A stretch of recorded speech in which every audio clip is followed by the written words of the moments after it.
زوال ایسے نہیں آتا. 3 کام جو کرے گا کبھی عزت نہ دیکھے گا.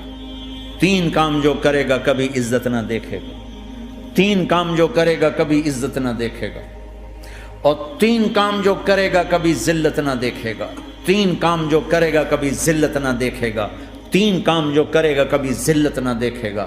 جو جھوٹ بولتا ہے، جو ظلم کرتا ہے، جو دھوکہ دیتا ہے، جو جھوٹ بولتی ہے، جو ظلم کرتی ہے، جو دھوکہ دیتی ہے، عزت کے خواب دیکھنے چھوڑ دے. ذلت مقدر ہے اس جہان میں اس جہان.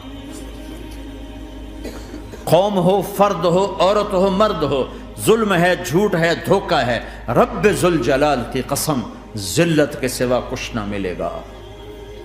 جو سچ بولتا ہو،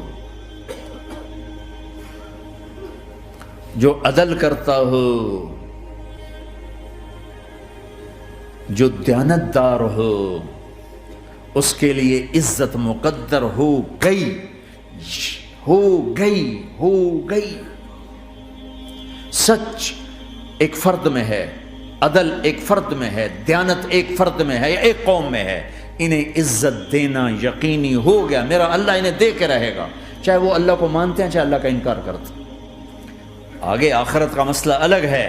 یہاں قوم، فرد، قبیلہ، کوئی مذہب، پتھر کا پجاری، آگ کا پجاری، سچ بولتا ہے، ظلم نہیں کرتا، دیانتدار ہے، اللہ کی قسم اللہ اسے عزت کی زندگی دے گا. رات کا تہجد گزار، دن کا روزے دار، کہیں ظلم کرتا ہے، کہیں جھوٹ بولتا ہے، کہیں دھوکہ دیتا ہے، ذلت اس کے ماتھے پہ لکھ دی جائے گی اور موت کے بعد کی ذلت بھی ساتھ اٹھے گی. تو اللہ کو راضی کرو. کیسے؟ کبیرہ گناہوں سے بچ کر، اس کے سامنے سر جھکا کر.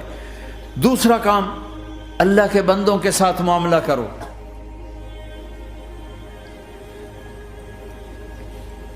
سارا معاملہ 2 حدیثوں میں بتا دیتا ہوں. 2 حدیثوں کہ یہ 2 کام کر لو، ساری دنیا کے محبوب بن جاؤ گے.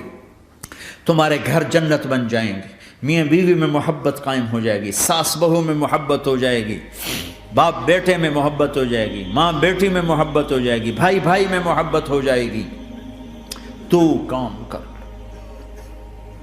ان 2 میں سب کچھ چھپا ہوا ہے.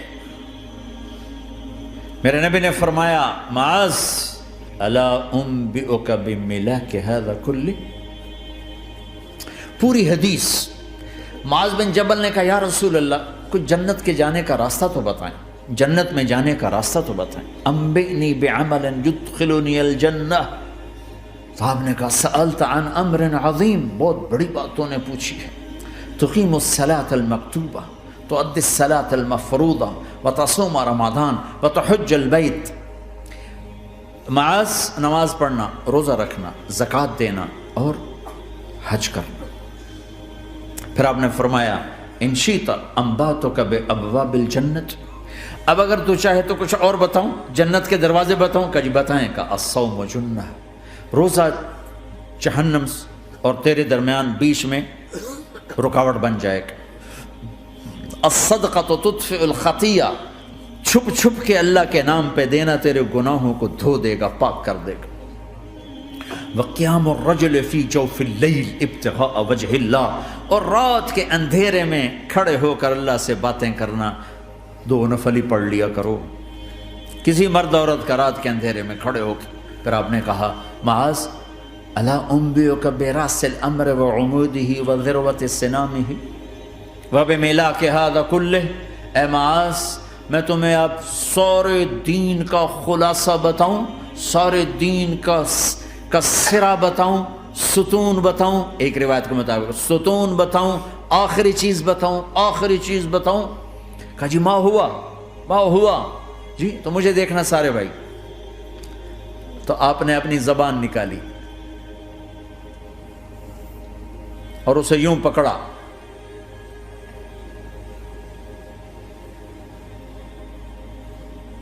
معاذ کف ھذا، معاذ اپنی زبان پہ قابو پا جا. یہ میری پوری شریعت ہے، یہ پورا دین ہے، یہ کس کو سمجھایا ہے؟ معاذ کو۔ کیسے سمجھایا؟ جیسے چھوٹے بچے کو سمجھاتے ہیں، ایکشن کر کے۔ صرف اتنا بھی تو کافی تھا، بھائی زبان کی احتیاط کیا کرو، ایسے سمجھایا جیسے چھوٹا بچہ۔ کیوں کہ مشکل ترین کام ہے۔ 22 ویلر ٹرالے کو بریک لگانا آسان ہے، یہ 2 انچ کی زبان کو بریک لگاتے ہوئے سارے بریک فیل ہو جاتے ہیں۔ اور جتنا آج گھروں میں فساد ہے اس کے پیچھے یہ زبان ہے۔ اور یہ کون ہے جس کو معصوم بچے کی طرح سمجھایا ہے؟ معاذ بن جبل۔ اور معاذ بن جبل کون ہے؟ میرے نبی نے کہا قیامت کے دن میری امت کے علماء کا جھنڈا معاذ کے ہاتھ میں ہوگا۔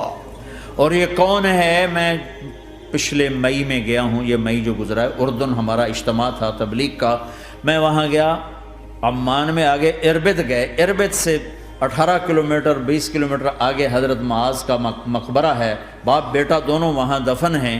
حضرت عمر کے زمانے میں انتقال ہوا، جب میں اندر گیا تو اوپر لکھا ہوا تھا تاریخ وفات 18 ہجری، اور اب ہے 1435 ہجری۔ 1417 سال اس آدمی کو دنیا سے گئے ہوئے ہو چکے ہیں۔ جب میں مقبرے میں داخل ہوا، کمرے میں جس میں قبر تھی، سارے کمرے میں خوشبو ہی خوشبو۔ قبر پر 2-4 چادریں پڑی تھیں، مجھے خیال آیا کہ میرے خیال ہے یہ چادروں پہ خوشبو لگی ہوئی ہے، وہ خوشبو آ رہی۔ اس وقت میں فاتحہ پڑھ کے واپس چلا گیا، جا کے نماز پڑھی، مسجد قریب تھی، مغرب کی نماز پڑھ کے پھر دوبارہ آیا۔ پھر میں کھڑا ہو کے سوچ رہا ہوں یہ کیسی خوشبو ہے۔ تو ایک آدمی میرے پاس کھڑا تھا، میں وہ ایسے کر کے نا چادریں سونگھنے کی، شاید یہ چادروں میں خوشبو لگی ہوئی ہے۔ ایک آدمی میرے پاس کہنے لگا جناب یہ خوشبو چادروں میں نہیں ہے، یہ اس قبر والے کی خوشبو، یہ 24 گھنٹے آتی رہتی ہے، 24 گھنٹے۔ پھر میں نے فزیکلی ایک ایک چادر کو سونگا، کسی ایک چادر میں کوئی خوشبو نہیں تھی۔ یہ وہ معاذ ہے جو 1417 سال ہو چکے ہیں مرے ہوئے، اور قبر مہک رہی ہے۔ میں سنی سنائی نہیں بتا رہا، آنکھوں دیکھا بتا رہا ہوں، خود گیا ہوں، خود یہ مئی جو گزرا ہے۔ ان کو ایسے بتا جو چھوٹے بچے کو، معاذ زبان پہ قابو رکھنا۔ اگر زبان پہ قابو آ گیا تو میاں بیوی کی لڑائی ختم۔ اگر یہ تو ہو نہیں سکتا کہ اونچ نیچ نہ ہو، کبھی خامن تیز ہوگا تو بیوی زبان پہ قابو پا لے، کبھی بیوی تیز ہوگی خامن زبان پہ قابو پا لے۔ اگر دونوں ہی سیکھ گئے تو ان کا گھر جنت بن جائے گا۔ کبھی ساس اکھڑے گی تو بہو چپ کر جائے، کبھی بہو اکھڑے گی تو ساس چپ کر جائے، کبھی باپ اکھڑے گا تو بیٹا چپ کر جائے، کبھی بیٹا اکھڑے گا تو باپ چپ کر جائے، دعویٰ نہ کرے کہ میں باپ ہوں میرے آگے بولتا ہے۔ انسان انسان ہے، خطا ہوتی ہے۔ اگر آپ بھائی یہ پیچھے نیچے مستورات بھی ہیں، اپنی زبان پہ قابو پانا سیکھ لیں۔ کسی کو دکھ دینے والا بول نہ بولے۔ المسلم من سلم المسلمون من لسانہ و یدہ، آپ نے فرمایا مسلمان ہے ہی وہ، مسلمان ہے ہی وہ جو ہاتھ اور زبان سے کسی کو دکھ نہ پہنچائے۔